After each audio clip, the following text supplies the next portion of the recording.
The email arrived at 6:12 a.m., glowing on Maddie Cruz's iPhone screen like a warning she didn't know she needed. She was still half awake, standing barefoot in her Manhattan apartment, sunlight bleeding through the blinds, when she read the subject line, "Private booking request. Hale wedding." Her breath stilled. Hale. There were thousands of last names in New York City, but only one made her chest tighten the way this one did. She opened the message, and there it was, spelled out casually as if it meant nothing at all. Bride, Tessa Monroe. Groom, Brandon Hale.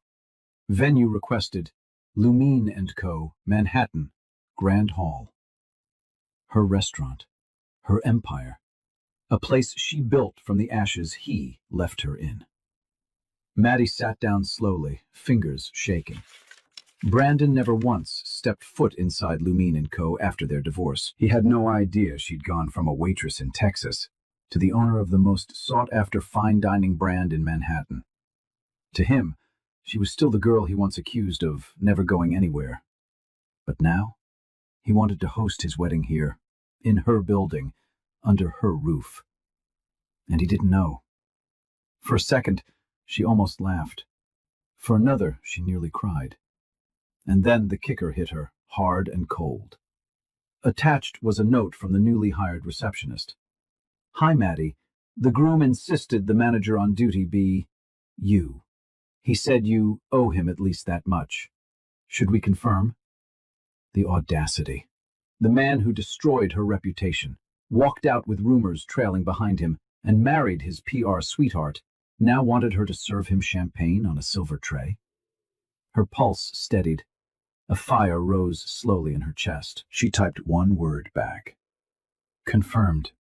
Because if Brandon wanted a show, he had no idea who owned the stage now, and the curtain was about to rise, boldly, beautifully, disastrously, for him. The memories came back the moment Maddie stepped outside her apartment, the cold Manhattan air brushing against her face like an old bruise being touched again. It had been 3 years since she left Brandon Hale, but pain had a strange habit. It didn't disappear. It simply waited.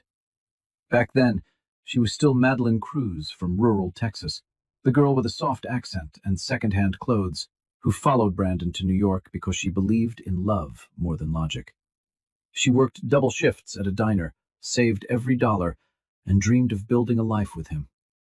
But New York changed Brandon, polished him, sharpened him, fed his ego in ways she couldn't compete with. The first crack appeared when he told her not to speak during his networking dinner. "Your accent makes you sound uneducated, Maddie. Just smile, okay?" A simple sentence, a clean cut. Then came the second crack when he accidentally left his messages out the words she saw. "I'm stuck with her for now. She's sweet, but going nowhere. Once I get my promotion, I'm out." She stared at the screen for nearly an hour, unable to convince herself it was real. But betrayal rarely comes alone. Brandon didn't dump her. No, he humiliated her. He leaked rumors to mutual friends that she was clingy, unfaithful, financially dependent. Online, an Instagram post of him with Tessa appeared just 2 weeks after they separated, captioned, "Finally with someone on my level." The final blow came when he told her to move out of their apartment by Friday. "You'll be fine, Maddie," he'd said, zipping a suitcase. "A girl like you belongs somewhere slower. Texas, maybe." She left with 2 bags, a cracked phone, and a heart torn open. But what Brandon never knew was this. Pain became fuel. Humiliation became discipline. And the girl he dismissed became the woman he would one day kneel before, not out of love, but out of fear. As Maddie walked toward Lumine & Company, footsteps steady, chin lifted, she realized something. Brandon thought he'd ended her story. He didn't know he had merely written her beginning. And now, where the tables turned. Boldly, poetically, and irrevocably. New York had been cruel to Maddie Cruz, but it also became the city that shaped her spine out of steel. After Brandon threw her out, she spent 2 nights sleeping on a coworker's couch. her entire life stuffed into 2 duffel bags. She remembered staring at the city lights through a fogged bus window, whispering to herself, "You're not done. Not like this." So she worked. Really worked. A morning shift at a Brooklyn cafe, an evening shift as a hostess at a mid-tier restaurant. Late nights studying business fundamentals on a refurbished MacBook Pro she bought with every last dollar she had. Failure stalked her daily. Missed rent, exhaustion, customers yelling in her face. But she kept moving, fueled by the belief that if she stayed in motion, the pain couldn't catch her. It was during one of those exhausting nights at the Midtown restaurant that she met Elliot Warner. He wasn't flashy like Brandon, or loud like the men who dined there to be seen. Elliot carried himself with a quiet authority, tailored suit, sharp eyes, a Mont Blanc pen clipped neatly to his pocket. He noticed everything, especially her. When a coworker panicked over a large reservation, Maddie stepped forward, reorganizing tables, soothing guests, and salvaging a night that was moments away from collapse. Elliot watched the entire thing unfold with the stillness of a man evaluating potential. After service, he approached her. "You don't belong here," he said calmly. Maddie startled. "If you're here to insult me, there's a line." A small smile tugged at the corner of his mouth. "Not an insult, an observation. You think like an owner, not an employee." She laughed, genuine, short, painful. "I have $37 in my checking account." "Money is the last thing I look at," he replied. "Vision is the first." That conversation changed everything. Within weeks, Elliot introduced her to the opportunity of a lifetime. A struggling fine dining chain called Lumine & Company, whose previous owner had mismanaged it into chaos. Elliot didn't want it for himself, but he saw potential in the woman who refused to break.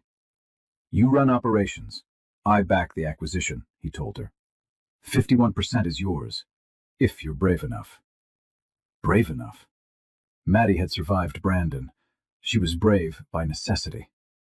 And so, under cover of anonymity, she became the silent owner of Lumine & Company. Built from sweat, forged from heartbreak. Soon, the empire she created would be the stage where everything came full circle. For all of them. Maddie Cruz learned quickly that power didn't always need a spotlight.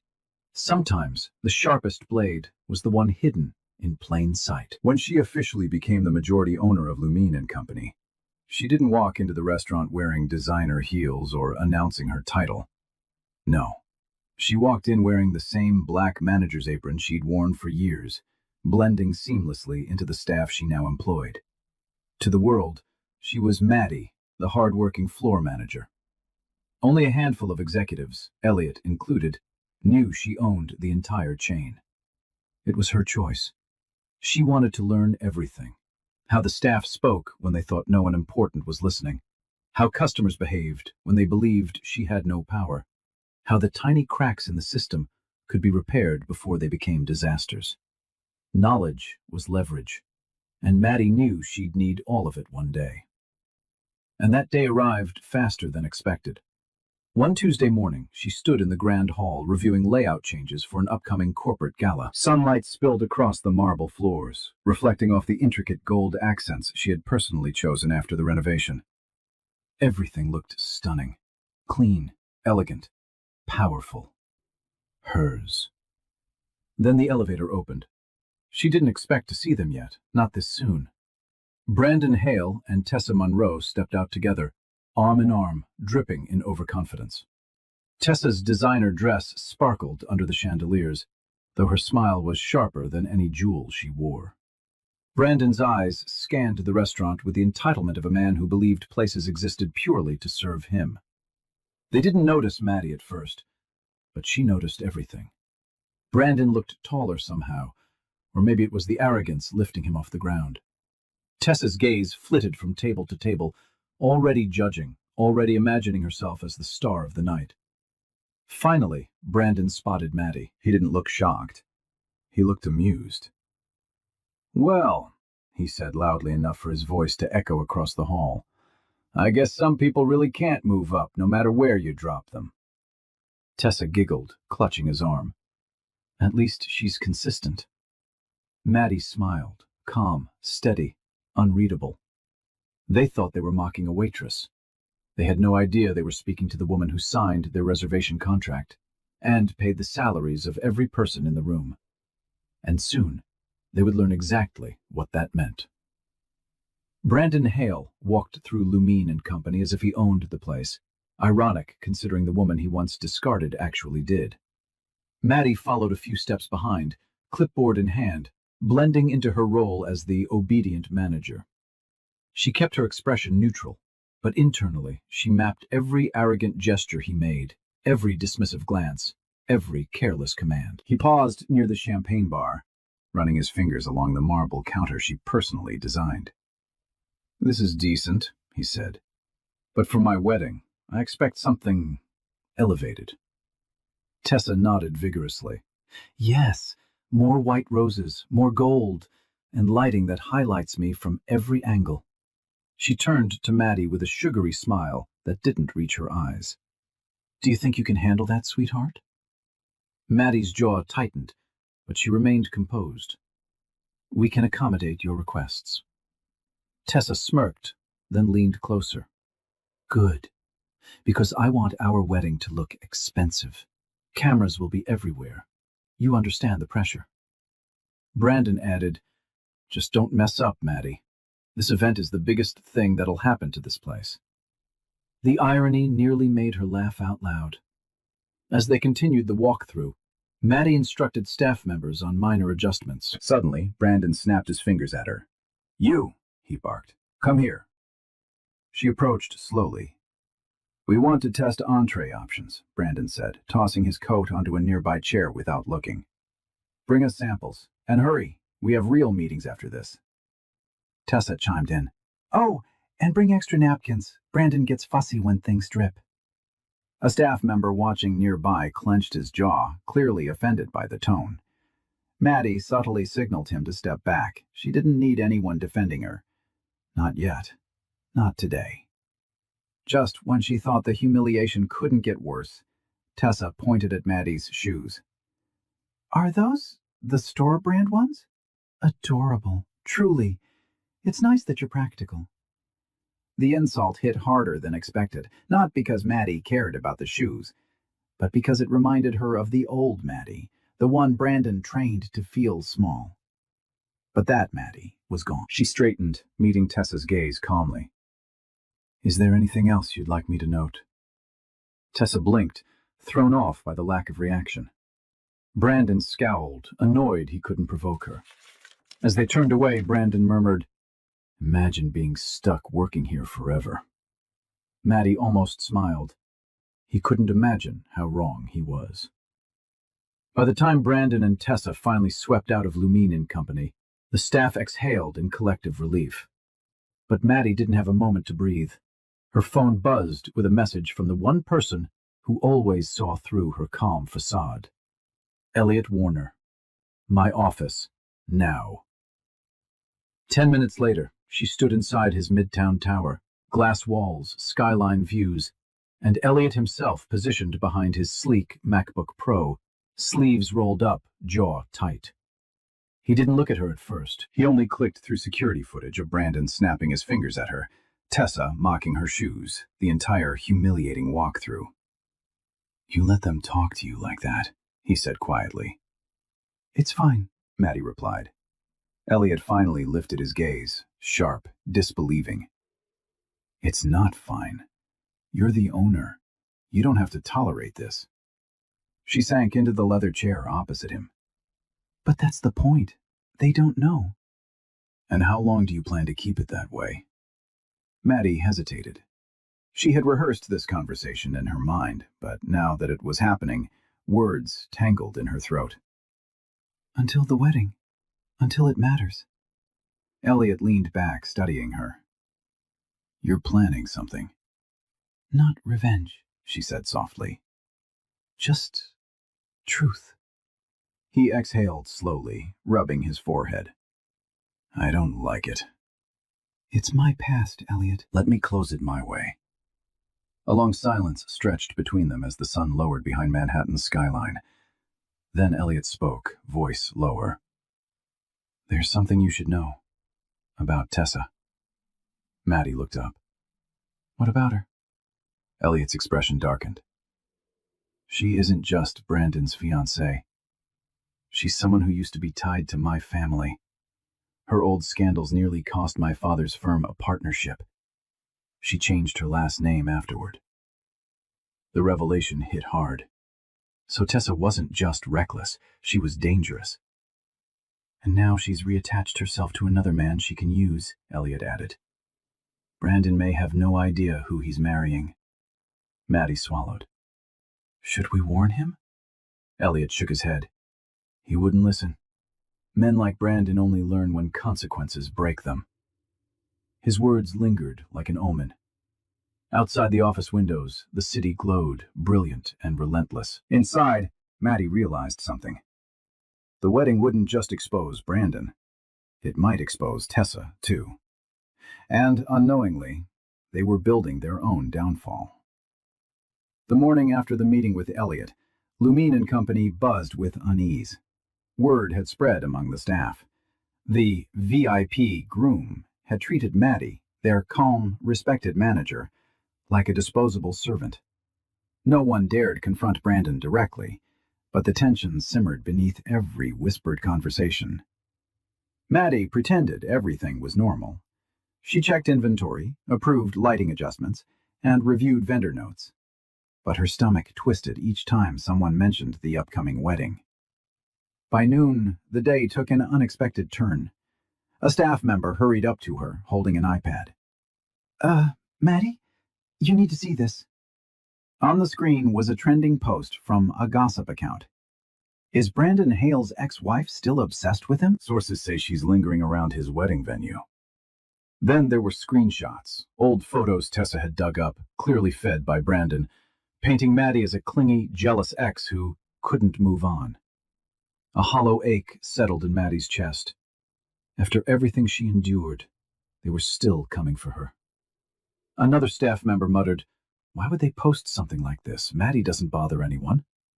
A server added, "If that were my ex, I'd ban him from the building." Maddie forced a tight smile. "It's fine. Please get back to work." But it wasn't fine.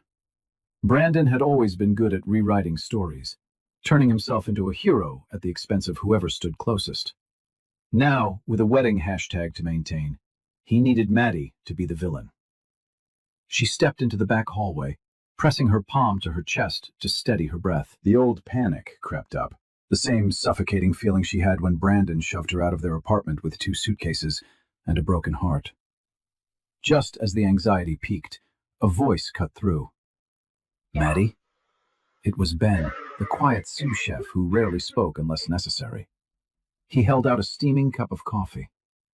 "You look like you need this," he said shyly. Maddie blinked. "Thank you, Ben, really." He hesitated. "You don't deserve what they're saying. Some of us, we know who you really are." Her throat tightened. Someone believed her. Before she could respond, her phone vibrated. A message from an unknown number. "Enjoy being in the background while I shine at the wedding. Don't embarrass yourself, Maddie. Tessa." A second message followed. "Know your place." Maddie stared at the screen, anger stirring beneath her ribs. Oh, she knew her place. At the top. They just hadn't realized it yet. By the time Maddie finished her shift, the city had already slipped into its evening glow. Manhattan's skyline shone like a constellation of sharp, glittering teeth, beautiful, but ready to bite. Normally, she would take the subway home, curl up with her notes, and drown her stress in chamomile tea. Tonight, she couldn't breathe. Her chest felt tight, her hands cold. Tessa's text replayed in her mind like a poison loop. Know your place. Know your place.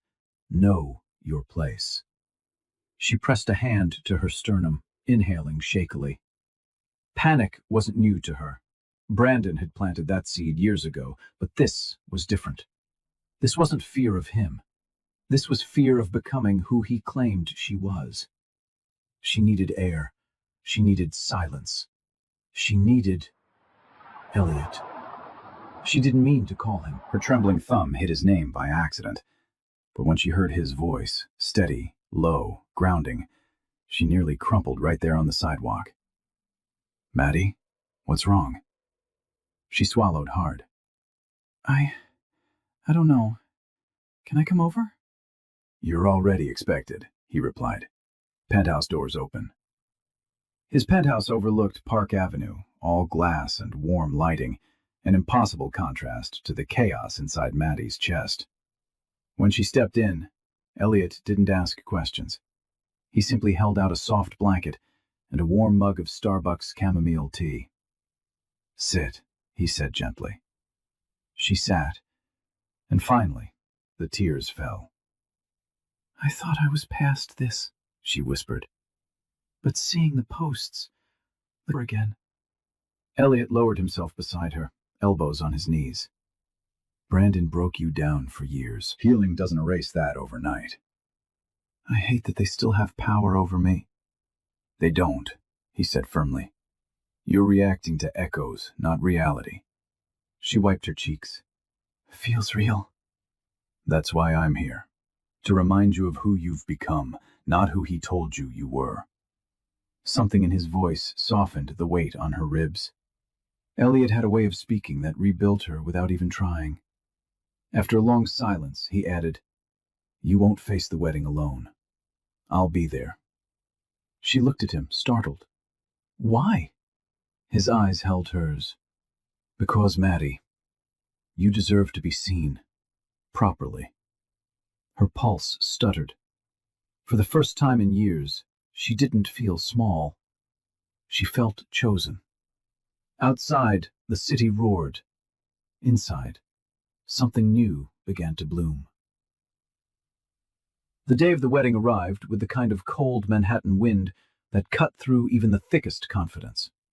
By 3 p.m., Luminet and Company glowed like a jewel.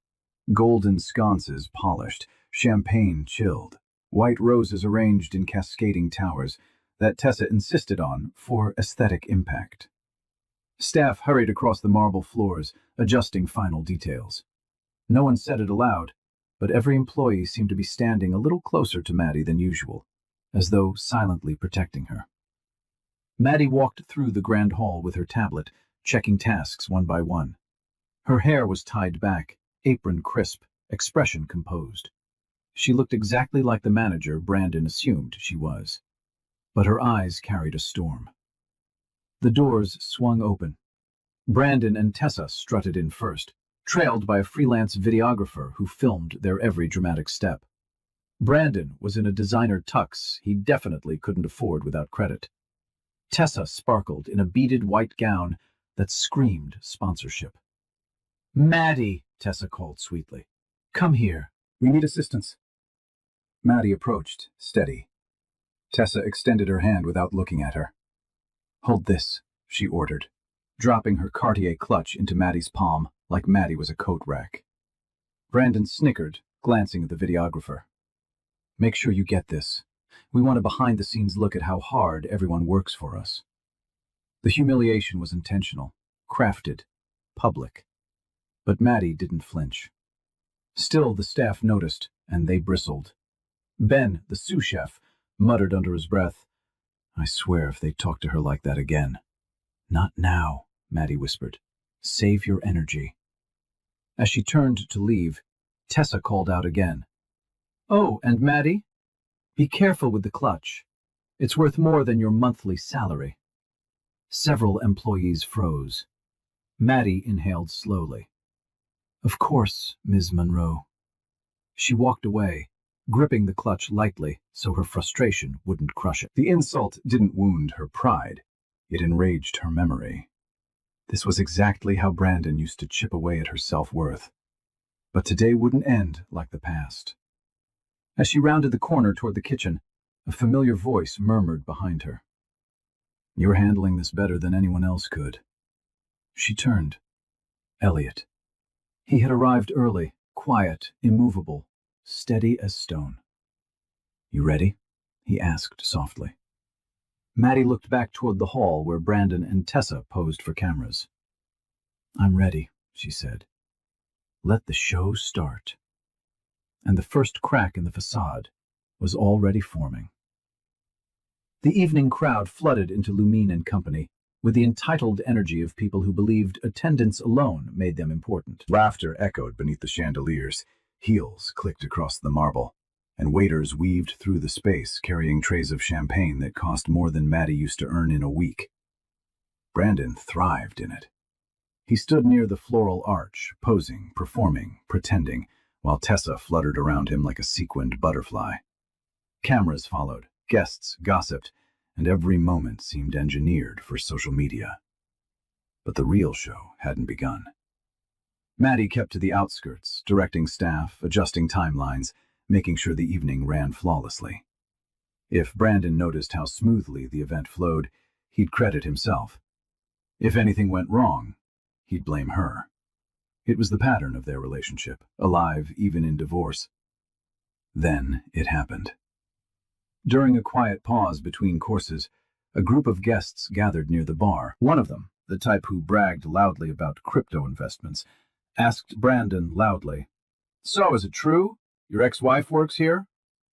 Brandon smirked, throwing a glance toward Maddie, who stood a few feet away reviewing a seating chart. "Yeah," he said, projecting his voice for maximum reach. "She never had much ambition. This is about as far as she could climb." His circle burst into cruel laughter. Someone else chimed in. "Well, at least she's useful tonight. Every wedding needs staff."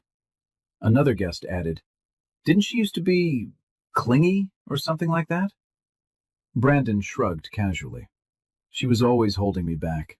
Upgrading was the smartest thing I ever did."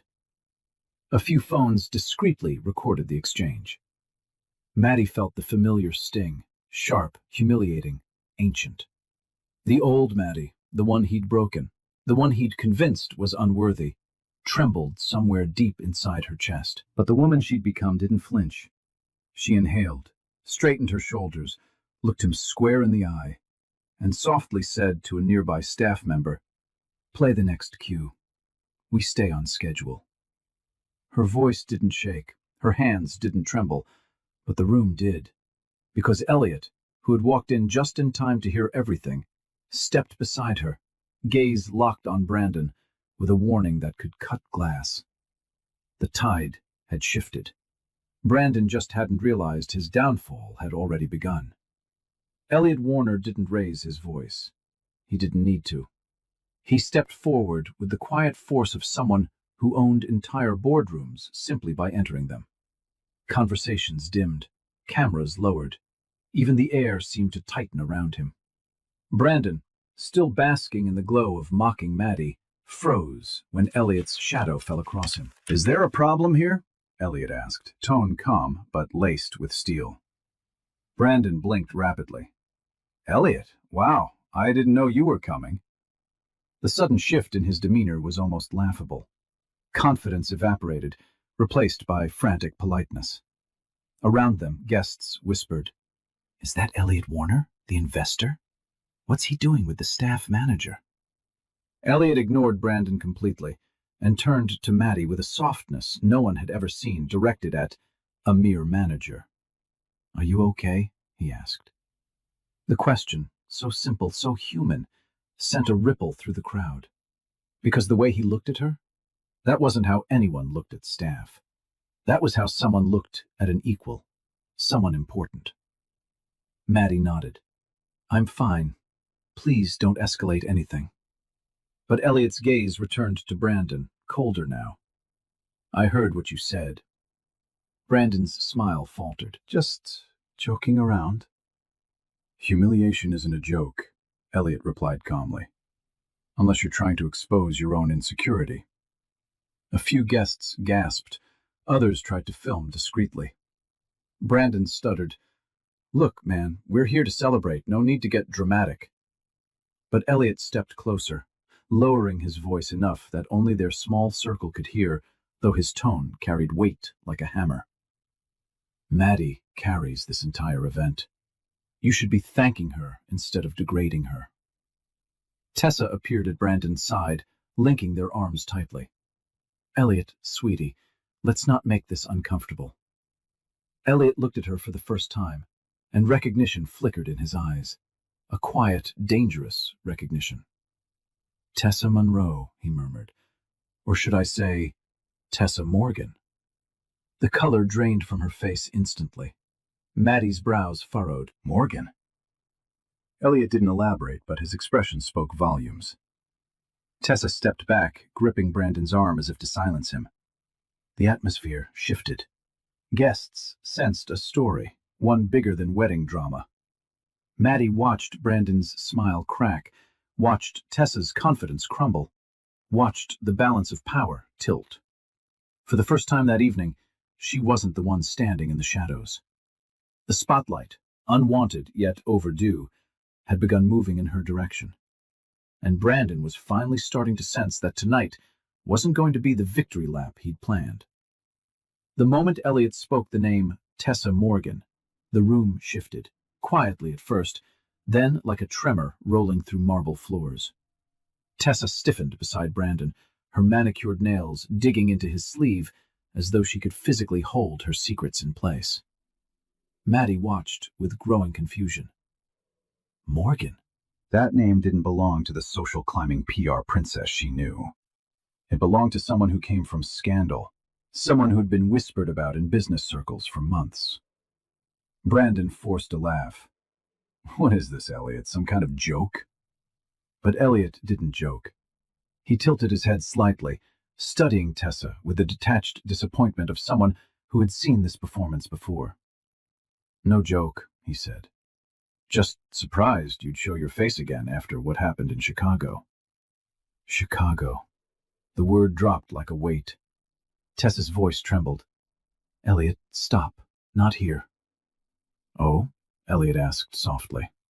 You didn't mind the attention when you forged investor contracts under my uncle's firm, did you? Gasps shot through the crowd. A few phones lifted, not high enough to be obvious, but definitely recording. Brandon whipped toward Tessa. You did what? Tessa shook her head rapidly. It wasn't like that. It wasn't fraud. It was just miscommunication. Miscommunication doesn't usually involve felony charges, Elliot replied. Her breath hitched. The charges were dropped. Dropped, Elliot repeated, because you changed your last name and ran before the hearing. Now the crowd fully murmured. Brandon looked like the ground had ripped open beneath him. You told me the name change was rebranding for your PR career. Tessa reached for him, panicked. Brandon, listen, I can explain. But he jerked away. Meanwhile, Maddie felt the world tilting, not in chaos, but in clarity. This wasn't just karma. This was the universe tying loose threads she never knew were connected. Elliot's eyes softened when they met Maddie's. I didn't mention this earlier because it wasn't your birth, but you needed to know who they really are.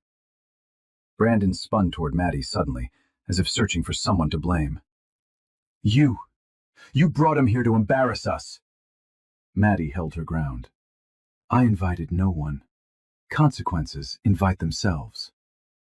The room went silent, angry, exposed, cornered.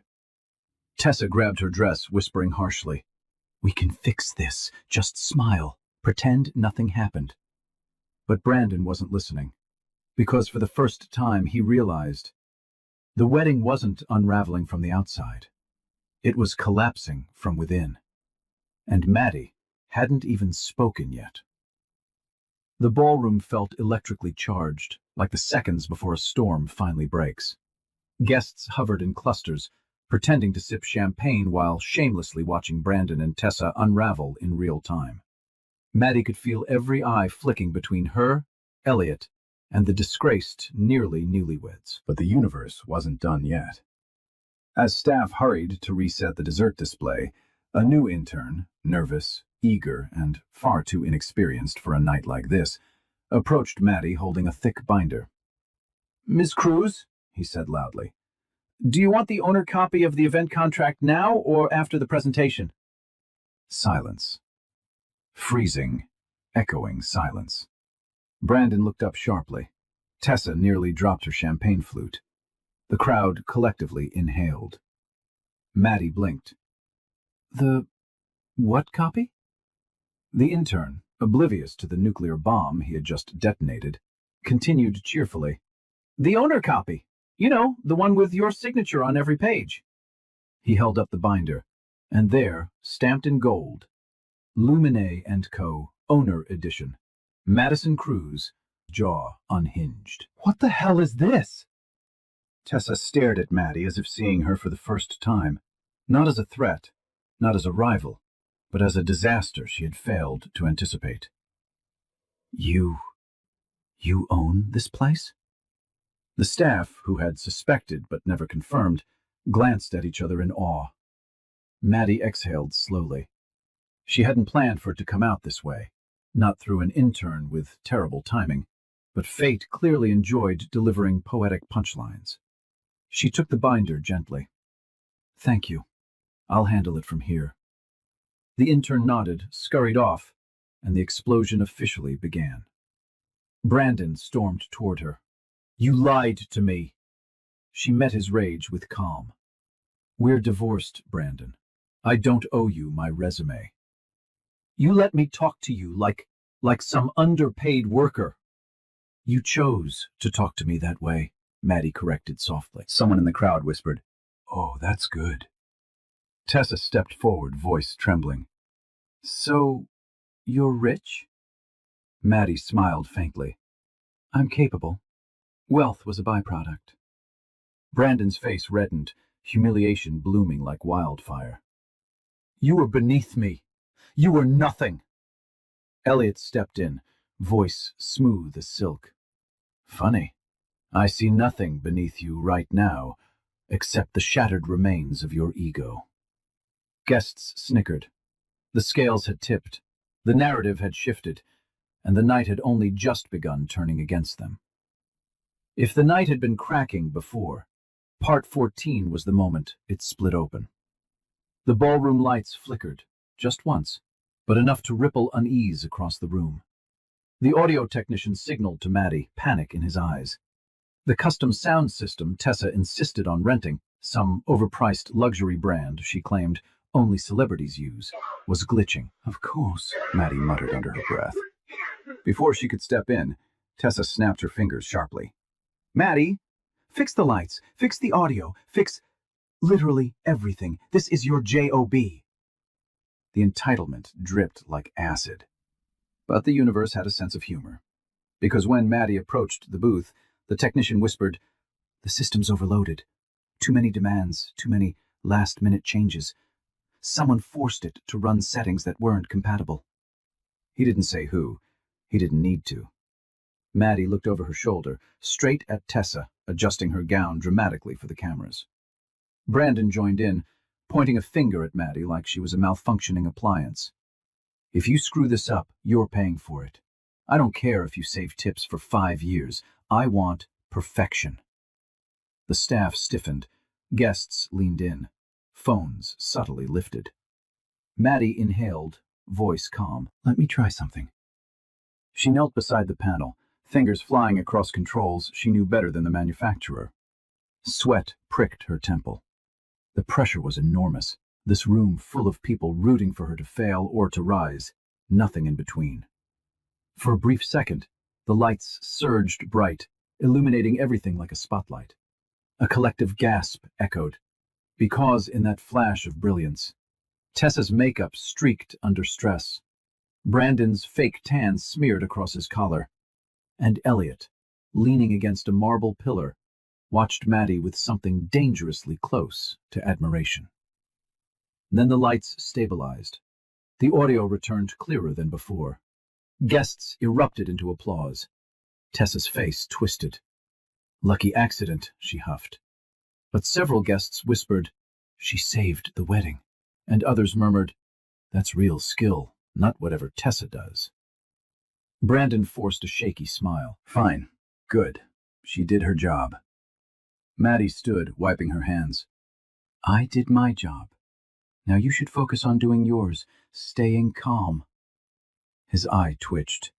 He hated being spoken to like an equal, yet the entire room had witnessed her competence dwarf his arrogance. A crack formed in his confidence, a deeper one in Tessa's facade. And in that moment, the wedding didn't just wobble. It officially began to crumble. The ballroom had barely recovered from the lighting scare when another shift swept across the room, subtle at first, then unmistakable. Elliot moved toward the front, where several influential guests had gathered. Brandon noticed immediately, straightened his jacket, and hurried over like a man desperate to attach himself to someone powerful. "Elliot, glad you're enjoying the wedding," Brandon said, voice too bright, too eager. Elliot didn't bother responding. Instead, he was listening to Mr. Davenport, a well-known real estate mogul and one of the major silent investors in Lumine & Co. Davenport clapped Elliot's shoulder and said loudly enough for half the room to hear, "You two picked a brilliant owner. Maddie Cruz is one of the sharpest minds I've ever backed." Brandon froze. Davenport continued, oblivious to the emotional demolition he was causing. "I've never seen anyone scale a business so cleanly. Elliot, your partnership with Maddie is one of the smartest moves your firm has made." Gasps rippled across nearby tables.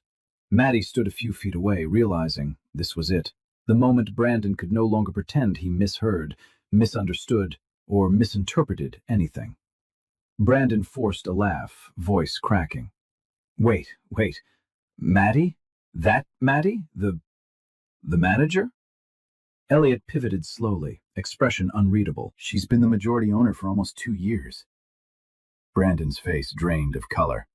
Tessa's glass clinked against her teeth as she stared at Maddie in horror. You're wealthy? Like, real wealthy?" Davenport chuckled.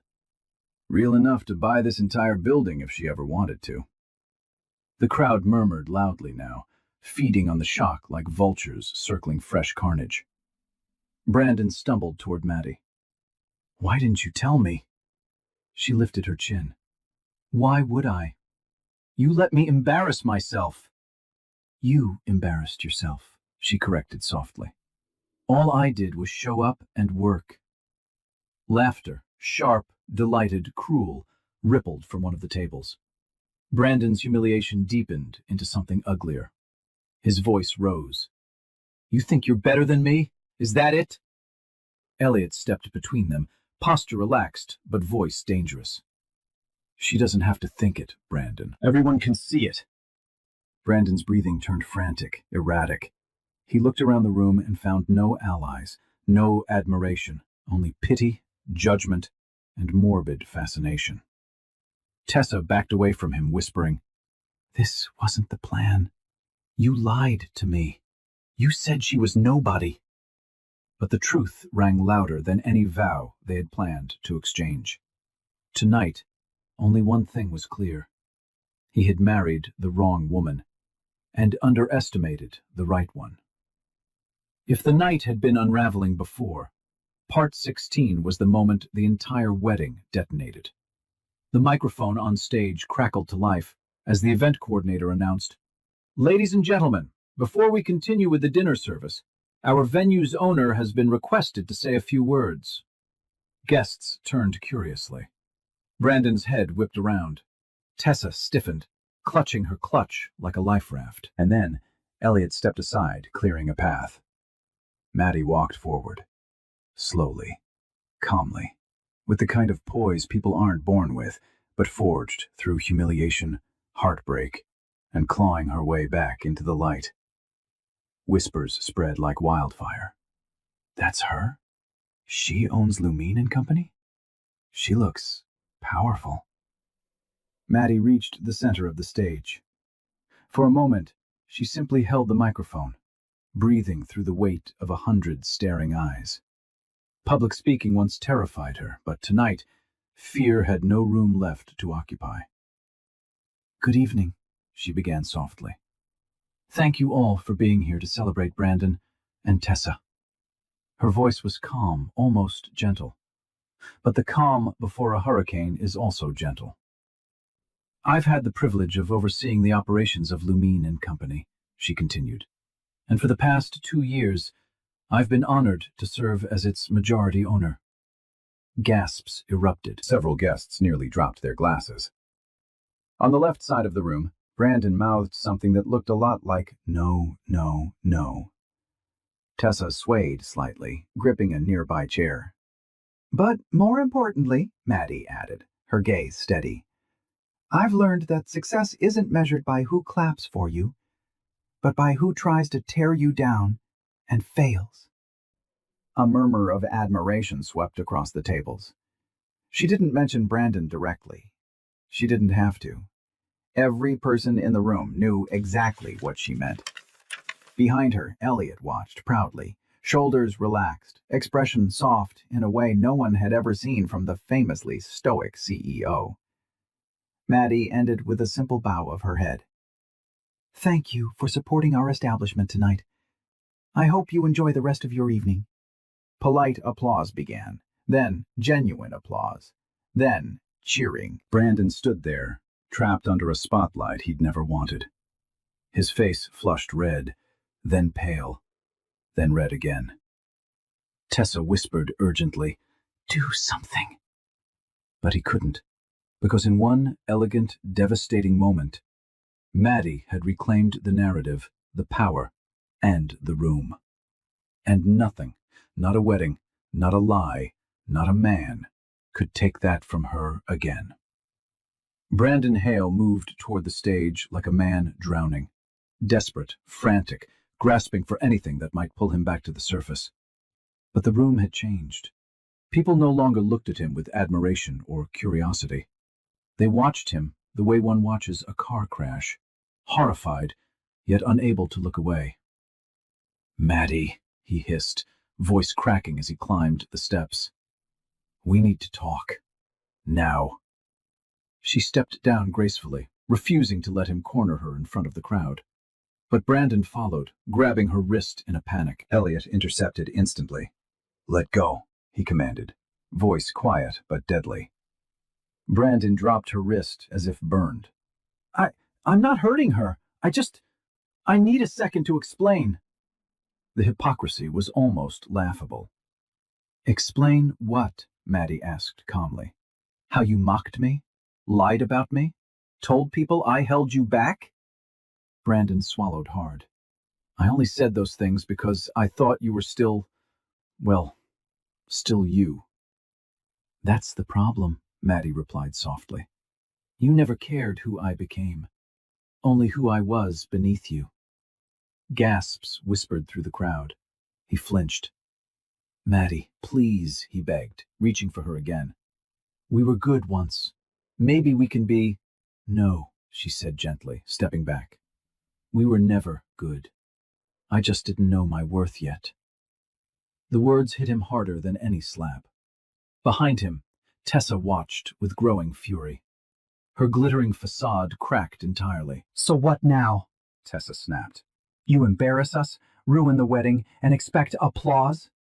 Maddie turned, locking eyes with her. "I didn't ruin anything. Your secrets did. Your choices did." Tessa trembled. "You think you're better than me because you're rich now?" "No," Maddie said. "I'm better because I stopped letting people like you define me." Elliot stepped beside her, solid, steady. Brandon looked between them, realization dawning with devastating clarity. "You're with him?" he choked out. "Was that your plan? Replace me with a billionaire?" Maddie almost laughed. "I never replaced you. You were never a standard to begin with." A wave of shocked laughter swept across the ballroom. Brandon's face crumpled, anger, jealousy, humiliation twisting into one final desperate plea. "Maddie, please, don't leave me like this." She looked at him with the gentleness of someone who had finally healed. "I'm not leaving you. I left you years ago. You just didn't notice." The room erupted. Whispers, awe, satisfaction. And Brandon realized something too late. He hadn't just lost the girl he underestimated. He'd lost the audience he lived for. Brandon Hale had survived scandals before, mostly ones he created himself, but nothing prepared him for the avalanche about to hit. Because the moment he reached for another excuse, another lie, another desperate attempt to salvage dignity, the universe decided it was done granting him chances. It started with a phone alert, a sharp ding from somewhere in the crowd. Then another, and another. People glanced at their screens, eyes widening. A video had begun circulating, fast. Someone had uploaded the clip of Brandon mocking Maddie earlier. She never had much ambition. This is about as far as she could climb. The caption read, "Groom insults staff at his own wedding. Turns out she owns the venue." Within minutes, the ballroom was filled with the buzz of notifications. Guests whispered, shifting uncomfortably as they realized they were witnessing a public meltdown in real time. Brandon grabbed his phone, his face drained of all color. "Oh my God," he whispered. "This already has 20,000 views. Who recorded this?" A guest muttered, "If you didn't want it online, maybe you shouldn't have said it." Tessa heard her own phone vibrating nonstop. She checked the screen and went pale. Another video had surfaced. This one wasn't about Brandon. It was about her. A resurfaced Chicago news clip flashed across devices. PR consultant Tessa Morgan questioned in connection with investment forgery scandal. Guests stared at her with open disgust. Is that her? She lied about her name? She scammed investors? Tessa's breath hitched. Turn it off. Turn it off! But the internet was a beast, and it had already sunk its teeth in. Elliot, arms crossed, watched them unravel. Consequences move faster than lies, he murmured. Brandon turned to Maddie again, this time not angry, not arrogant, but terrified. You have to fix this, please. Tell them it's fake. Maddie shook her head. I won't lie for you. Not anymore. But my job, my reputation, everything will crash. It's crashing because you built it on people you stepped on, she said quietly. Then, with brutal timing, the event coordinator hurried up. We have a problem, she whispered. 2 sponsors just pulled out. They don't want their brands associated with this. Brandon staggered backward. Tessa sank into a chair, trembling. The wedding wasn't just ruined. It was radioactive. As guests began whispering, filming, and drifting away, one truth settled across the room like ash. Their downfall wasn't caused by Maddie's power, but by their own character. And now, their perfect fairy tale had finally collapsed. The morning after the ruined wedding felt strangely peaceful. While the internet devoured every angle of Brandon and Tessa's downfall, Manhattan moved on with its usual indifference. Traffic humming, horns echoing, life going on. But for Maddie Cruz, it was the first morning in years where her chest felt light.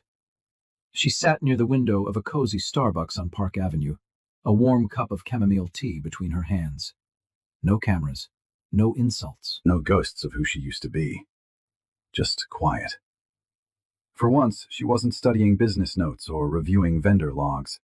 Instead, she opened her well-worn copy of Atomic Habits, a book she had clung to during her darkest rebuilding years. The words didn't feel like survival instructions anymore. They felt like confirmation. She had built a new life, and last night proved she was finally living it. As she read, someone approached her table, not with chaos or urgency, but with calm familiarity. Elliot.